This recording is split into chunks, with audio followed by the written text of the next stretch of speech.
মক্কা থেকে মদিনায় হিজরত করলেন, সেখানে গিয়ে ইসলাম প্রচার করা শুরু করলেন।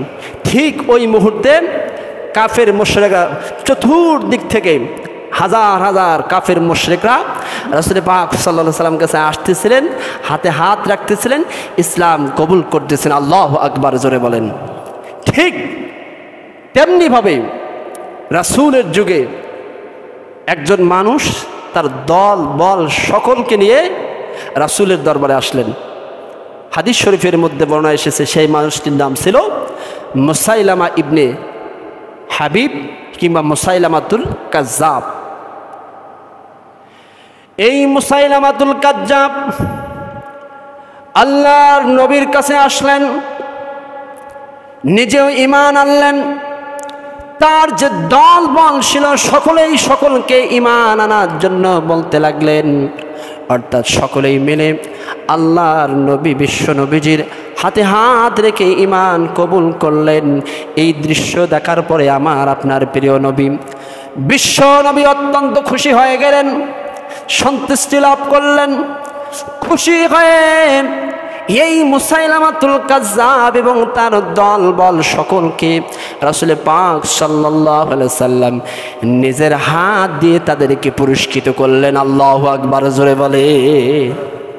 এই মুসাইলামাতুল কাজ্জাব ঈমান আনলেন, অর্থাৎ ইসলাম কবুল করলেন। মদিনা থেকে যখন তিনি তার জাতির কাছে পরের দিন ফিরে গেলেন, যাওয়ার পরে সে চিৎকার করতেছিলেন যে মুহাম্মদ, আমরা বলি সাল্লাল্লাহু আলাইহি ওয়াসাল্লাম, আমার সঙ্গে বেয়াদবি করেছে। নাউজুবিল্লাহ, জোরে বলবেন না। আমার সঙ্গে প্রতারণা করেছে, আমার সঙ্গে মিথ্যা কথা বলেছে। সকলেই তো অবাক যে আপনি গতকালকে গেলেন, ইসলাম কবুল করলেন, ঈমান আনলেন, আবার আজকে সেই মুহাম্মদ সাল্লাল্লাহু আলাইহি ওয়াসাল্লামের বিরুদ্ধে আপনি বিরুদ্ধাচরণ করতেছেন, এর কারণ কি? সে তখন যুক্তি পেশ করা শুরু করলো যে বিশ্বনবী মুহাম্মদ সাল্লাল্লাহু আলাইহি সাল্লাম জন্মগ্রহণ করেছে বনু হাশেম গোত্রে, আর আমি জন্মগ্রহণ করেছি বনু হুনাইফা গোত্রে। অর্থাৎ মক্কার জমিনে এই দুইটি পরিবার, এই দুটি গোত্রই সেই সময়ে অত্যন্ত মর্যাদাবান ছিল। তো যেহেতু মুহাম্মদ সাল্লাল্লাহু আলাইহি সাল্লামকে বনু হাশেম গোত্রে জন্মগ্রহণ করার কারণে আল্লাহ পাক রব্বুল আলামিন তাকে নবী হিসাবে আখ্যায়িত করেছিলেন, নবী হিসাবে স্বীকৃতি দিয়েছিলেন, নবী হিসাবে পৃথিবীতে প্রেরণ করেছেন। ঠিক ওই জন্মসূত্রে, ওই বংশসূত্রেও আমাকেও আল্লাহ পাক রব্বুল আলামিন তোমাদের জন্য পৃথিবীতে আমাকেও নবী হিসাবে প্রেরণ করেছেন। নাউজুবিল্লাহ, আর জোরে বলেন। অর্থাৎ মুহাম্মদ সাল্লাল্লাহু আলাইহি সাল্লামকে যেভাবে আল্লাহ তাআলা নবী বানিয়েছেন, আমাকেও ঠিক ওই একইভাবে নবী বানিয়েছেন। আমার উপরও ওহী নাজিল হয়ে যায়। নাউজুবিল্লাহ, জোরে বলবেন না। মুহাম্মদ সাল্লাল্লাহু আলাইহি সাল্লামের উপর যেভাবে ওহী নাজিল হয়, কোরআন নাজিল হয়, আমার উপরেও ঠিক একইভাবে ওহী নাজিল হয়, কোরআন নাজিল হয়ে যায়। নাউজুবিল্লাহ, আরো জোরে বলেন। এই মুসাইলামাতুল কাজ্জাব এক পর্যায়ে, অনেক বড় লম্বা ইতিহাস, এক পর্যায়ে বলতে লাগলেন। তো তার অনুসারীরা চিন্তা করতেছিলেন যে এ কেমন কথা।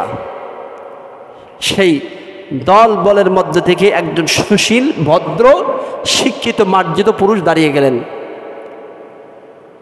যে তুমি যে নিজেকে নবী হিসাবে দাবি করতেছ, এটা সম্পূর্ণ মিথ্যা এবং বানোয়াট কথা।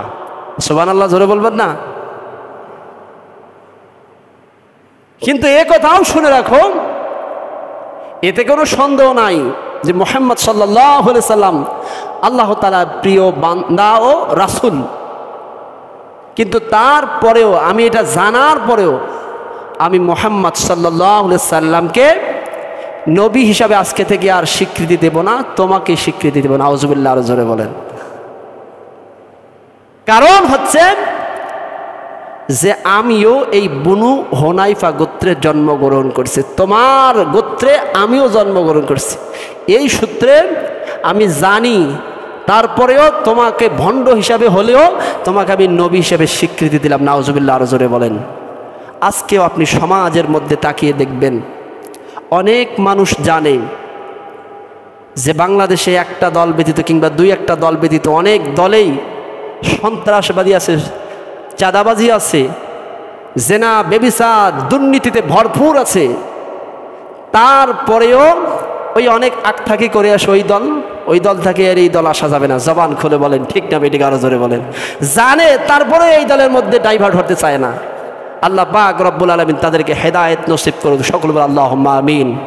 সম্মানিত প্রিয় হাজিরিন, এই কথা যখন বলতে লাগলেন, মুসাইলামাতুল কাজ্জাব ভেবে ছড়িয়েতে এই কথাগুলো ছড়াচ্ছিলেন, এক পর্যায়ে রাসূল পাক সাল্লাল্লাহু আলাইহি সাল্লামের কর্ণকুহরীটা প্রবেশ করলো যে মুসাইলামাতুল কাজ্জাব নিজেকে নবী হিসেবে দাবি করতেছে। রাসূল পাক সাল্লাল্লাহু আলাইহি সাল্লাম সাহাবীদেরকে সঙ্গে নিয়ে বসলেন।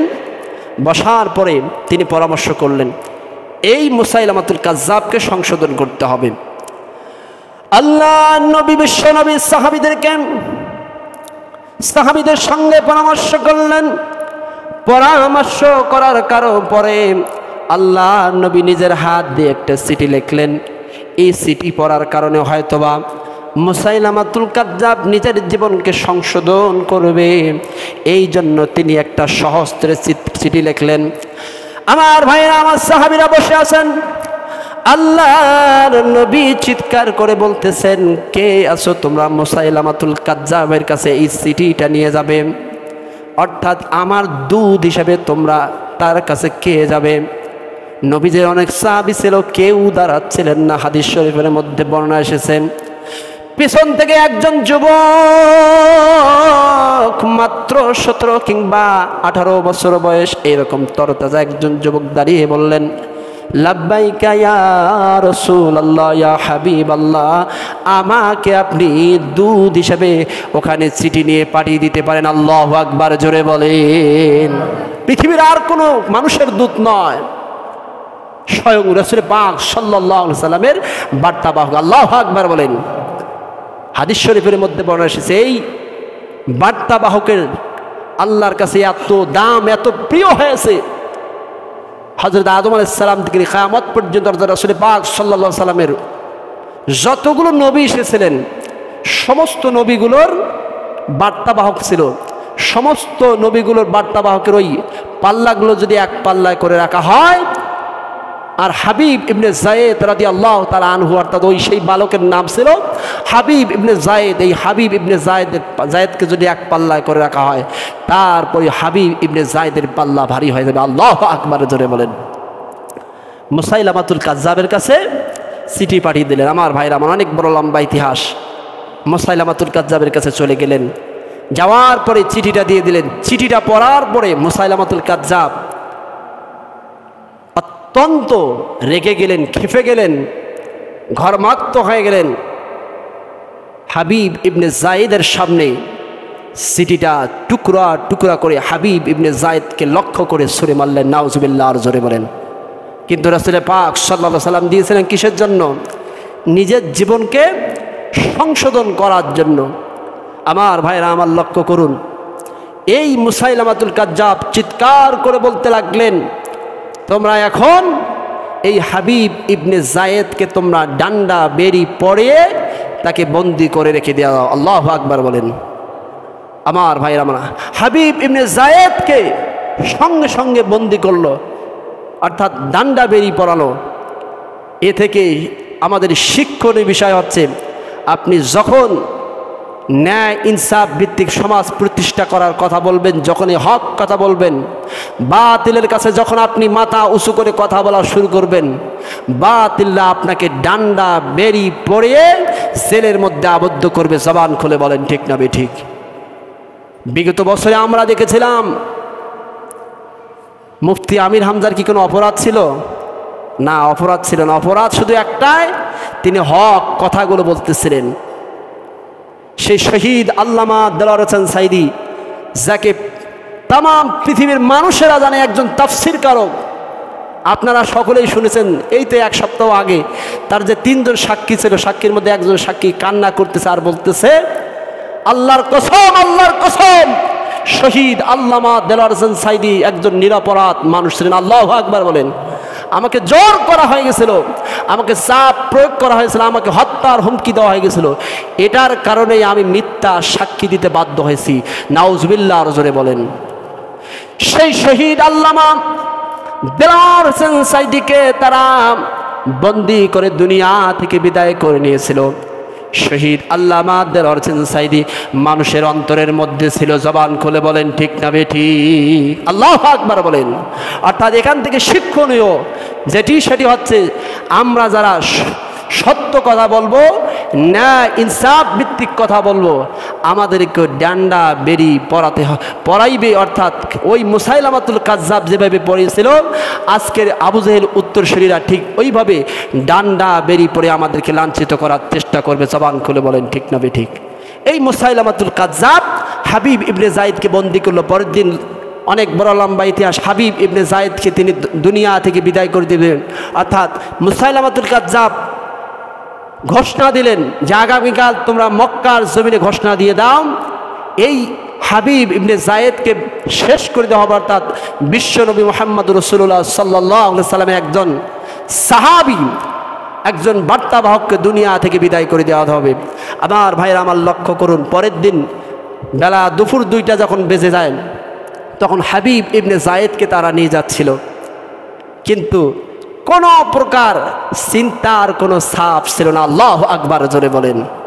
কারণ আল্লাহ প্রিয় বান্দারা মামলা হামলা ডান্ডা বেরি ফাঁসি কোনো কিছুকে পরোয়া করে না। আল্লাহু আকবার বলেন। আমার ভাইরা আমার, কোনো চিন্তার ছাপ ছিল না। হাদিস শরীফের মধ্যে বর্ণনা এসেছে, হাবিব ইবনে যায়েদ এমনিভাবে দৌড়া শুরু করতেছিলেন, আমরা যেমন 10-5 জন মিলে যখন দৌড়ের প্রতিযোগিতা করি, আমরা কি কেউ আস্তে দৌড়ানোর জন্য চেষ্টা করি? হাবিব ইবনে যায়েদও ঠিক ওইভাবে দৌড়াচ্ছিলেন।